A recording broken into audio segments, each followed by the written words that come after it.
কথা এসছে আমাদের দেশের নির্বাচন না সংস্কার। ভাই, নির্বাচন না সংস্কার যদি আলাপ করি অনেক লম্বা আলাপ হবে, করবো দরকার।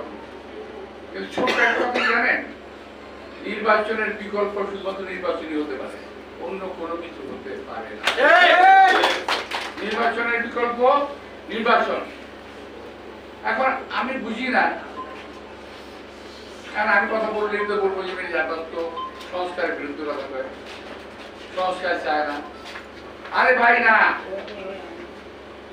আমাদের জন্য, নির্বাচনের জন্য, দেশের জন্য, দেশের মানুষের জন্য যেই সংস্কারটুকুর প্রয়োজন আমরা সেই সংস্কারটা চাই। কিন্তু আমি একবার একটা বললাম না, একদিন বলছিলাম যে আপনাদের যে আপনারা যেগুলো বলতেছেন সংস্কার কথা, সব সংস্কার তো মানা যাবে না। এই কথাটাকে টুইস্ট করে আমাদের কয়েকজন বিদেশে অবস্থানরত তথাকথিত সাংবাদিক টুইস্ট করে এমন ভাবে বললো বিএনপি সংস্কার চায় না, মির্জা আব্বাস সংস্কার চায় না। এমনকি সালমান রহমানের টাকা খেয়ে যার স্বাস্থ্য চেহারা মোটা হয়েছে এমন লোকটা প্রায়ই আমার বিরুদ্ধে ইসে আসে, ফেসবুকে আসে, উনি প্রায় বলেন কেন মানবেন না, আপনাদের কি স্টেক আছে, কেন মির্জা আব্বাস আপনি মানবেন না? আরে ভাই, তোমার যেমন বিদেশে পাড়ায় থেকে কথা বলার অধিকার আছে, আর আমার কি দেশে থেকে কথা বলার অধিকার নাই? আমি এই দেশে থেকে মৃত্যুদণ্ড মাথায় নিয়ে, জেল জুলুম মাথায় নিয়ে, জেলে থেকে আমার সহকর্মীদের নিয়ে আমি জেলখানায় থেকেছি। এই দেশেই আছি, পালিয়ে যাই নাই। আপনারা তো পালায় গিয়ে লম্বা লম্বা কথা বলতেছেন, আপনারা তো জীবনে কোনদিন দেশে আসবেন না। শুনেন, আমি আপনাদের উদ্দেশ্যে বলতে চাই, যারা ভাই আমার বাইরে আছে, যারা বিশেষ করে ইউটিউবার যারা আছেন, যারা আপনাদের প্রতি সম্মান রেখে বলতে চাই, ভাই আমরা রাজনীতি ছেড়ে দেবো, আপনারা দেশে আসেন। আপনাদের অনেক জ্ঞান, আপনাদের অনেক বুদ্ধি, আপনাদের জ্ঞান বুদ্ধি আমাদের অনেক প্রয়োজন। আপনারা দয়া করে দেশে আসেন, বুদ্ধি দেন, কথা বলেন, কাজ করেন, মেনে নেব। আমরা রাজনীতি করবো না, আপনারা আসেন না, দেশে আসবেন না, আবার টিট খেলে বেলা কথা বলবেন, সমালোচনা করবেন, জাত গোষ্ঠী উদ্ধার করবেন, এগুলো কেমন কথা বলবেন ভাই? মিথ্যা কথা বলবেন, অপপ্রচার করবেন, অপকথা বলবেন, কথা বলবেন, কুকথা বলবেন, একটা মানসিক চরিত্র হনন করবেন, এগুলো কি? এগুলো কোনো গঠনমূলক কাজ না। আপনারা দেশে বাইরে থেকে অনেক কিছু করতেছে, করেন, ভালো, অনেক ভালো, আমাদের অনেক ভালো লাগে। কিন্তু দেশের বাইরে থেকে এই দেশের রাজনীতিবিদদের চরিত্র হনন করার কোন অধিকার আপনাদেরকে দেওয়া হয় নাই। আপনারা বসে বসে চরিত্র হনন করছেন, মিথ্যা কথা বলছেন। আমি একটা কথা প্রসঙ্গে বলি, আমার ভাইরা যারা সামনে আছেন, আপনারা ফেসবুকটা চালান নাকি? জবাব দেন না কেন? জবাব নাকি কথা রাখে, জবাব দিয়ে নিয়ে নেবেন, সোজা হয়ে যাবে। জবাব দেবেন, এগুলো যদি জবাব দিয়ে দেবেন যা আপনারা জানেন সত্যিকার কথা। ওরা তো টাকা কামানোর জন্য এগুলো বলে, বলুক, আপনাদের টাকা কামানোর দরকার তো নাই, আপনি জবটা দিয়ে দেবেন, মানুষজন জানবে। তো প্রিয় ভাইরা, আজকে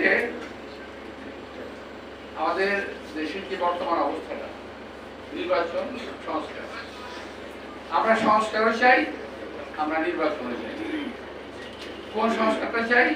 যেটা দেশের মানুষের জন্য প্রয়োজন, অপ্রয়োজনীয় সংস্কার যেটা আরো বিপদ ডেকে আনবে, এমন সংস্কার আমাদের প্রয়োজন নাই, যেটা বিপদ ডেকে আনবে। এখন একটা জিনিস, এখন তো সরকার চলতেছে, একটা সরকার আছে ভালোই, আমরা কথা বলি তো আবার কত কথা হবে, কিন্তু আমি তো কথার মুখ সমান দিতে পারি না ভাই। আমরা খেয়াল করলাম, এক ভাই বলল আমাদের যে ন্যাশনাল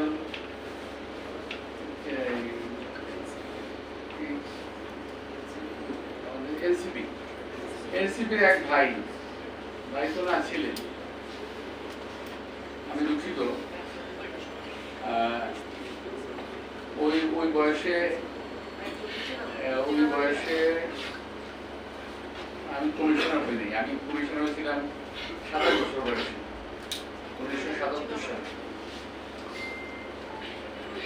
কমিশনার থেকে 5 বছর কমিশনার থেকে অভিজ্ঞতা অর্জন করে তারপর রাজনীতি জিয়াউর রহমানের সঙ্গে রাজনীতি করা শুরু করি, আজকে এই পর্যন্ত আসছি। তো এখন আমাদের এই সন্তান ছেলেদেরকে কি বলে অ্যাড্রেস করবো আমি বুঝতে পারি না। আমি চিনি, সবাইকে আমি চিনি, ভালো চিনি,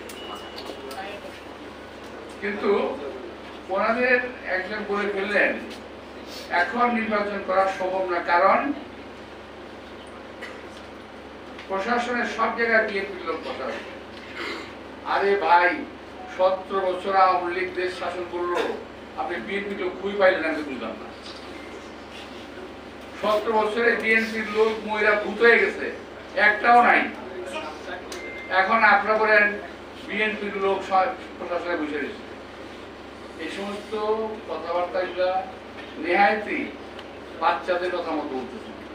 বাচ্চা যেমন কথা বলে, আমি খাবো না, কেন খাবো না, খাবো না, আমি নির্বাচনে যাবো না, কেন যাবো না, যাবো না, বিএনপি বসে রয়েছে। আর ভাই, বিএনপি কোথাও নাই।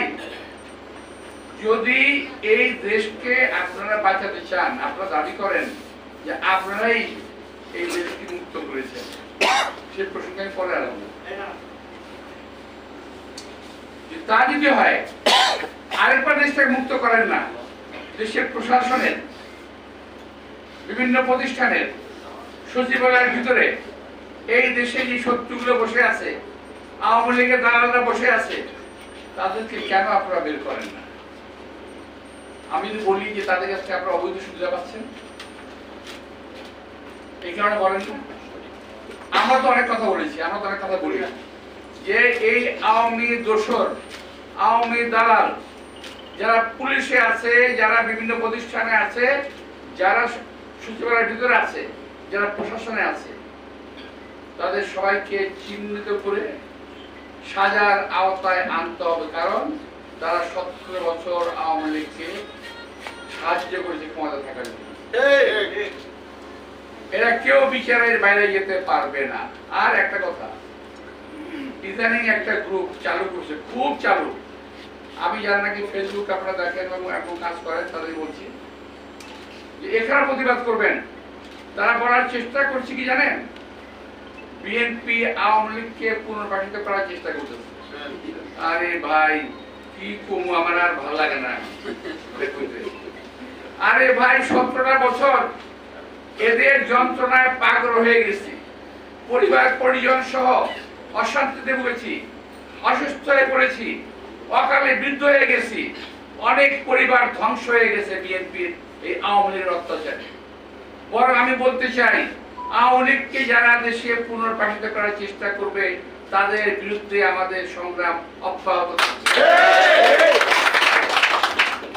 এই দেশে আওয়ামী লীগের অবস্থান থাকতে পারে না, এবং আওয়ামী লীগের হাসিনা সহ আওয়ামী লীগের সমস্ত নেতা কর্মী, প্রশাসনের ব্যক্তিবর্গ, তাদের সকলের বিচার হতে হবে।